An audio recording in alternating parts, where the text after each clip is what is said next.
ఆపదలో ఉన్న పేదలకు ముఖ్యమంత్రి సహాయ నిధి ఒక వరంగా మారిందని రాజనగరం ఎమ్మెల్యే బత్తుల బలరామకృష్ణ సతీమణి జనసేన రాష్ట్ర కమిటీ కోఆర్డినేటర్ భత్తుల వెంకటలక్ష్మి తెలిపారు. తూర్పు గోదావరి జిల్లా కోరుకొండ మండలం బూరుగుపోడి గ్రామానికి చెందిన తోలేటి జయకు ప్రభుత్వం మంజూరు చేసిన 1,02,619 రూపాయల సీఎంఆర్ఎఫ్ చెక్కును ఆమె స్వయంగా అందజేశారు.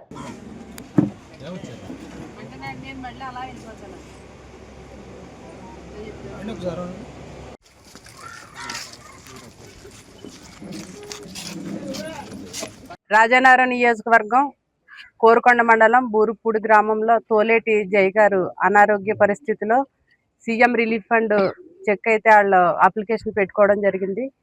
ఆవిడ ఈ పాపం చాలా సిక్ అయిపోయి చాలా అనారోగ్యం పాలయ్యి చేతిలో డబ్బులు లేనప్పటికీ అప్పు చేసుకుని ఆవిడ వైద్యం చేయించుకున్నారు. ఆ విషయం మాకు బూరుగుపూడి కూటమి నాయకుల ద్వారా మా దగ్గరికి వచ్చి ఆ పేపర్స్ అవి తీసుకురావడం జరిగింది. ఎమ్మెల్యే గారు సీఎం రిలీఫ్ ఫండ్ చెక్కి ఆవిడకైతే ఆ పేపర్స్ అవి పెట్టడం జరిగింది. ₹1,00,000 పైచీలకు ఆవిడకైతే ఈ ఆర్థిక సాయం సీఎం రిలీఫ్ ఫండ్ నుంచి రావడం జరిగింది. వాళ్ళు మా ఆఫీస్కి వచ్చి తీసుకోవాలంటే ఈ ఎండల రీత్యా అదేవిధంగా దారి ఖర్చులు పెట్టుకుని కష్టంగా మా దగ్గరికి రావడం కంటే మేమే వాళ్ళ ఇంటికి వచ్చి ఆవిడని పరామర్శించి కూటమి నాయకులందరూ కూడా ఆవిడకి చెక్ ఇవ్వడం జరిగింది. ఇప్పుడు ఆవిడ ఆరోగ్యం చాలా బాగుంది, బాగా తిరుగుతున్నారు.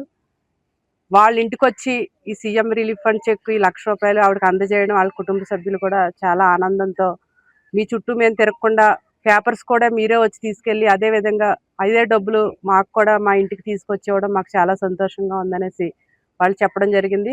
అదేవిధంగా ఈ 83 గ్రామాల్లో కూడా కూటమి నాయకులందరూ కూడా ఇదే ప్రాసెస్ని వారు ఎవరికైతే అనారోగ్య పరిస్థితులు ఎవరైతే బాగాలేదో ఎవరైతే హాస్పిటల్లో ఉండి ఆరోగ్యశ్రీలో వైద్యం చేయించుకోలేకపోతున్నారో వాళ్ళందరికీ కూడా వాళ్ళు మా నాయకులందరూ కూడా వాళ్ళ ఇంటికి వెళ్ళి అయ్యే పేపర్ కలెక్ట్ చేసి స్వయంగా మా దగ్గర తీసుకొచ్చి మళ్ళీ అదే చెక్కులు మేము వాళ్ళ ఇంటికి పట్టుకెళ్ళి ఇవ్వడం ఈ నియోజకవర్గంలో ఇది జరుగుతుంది.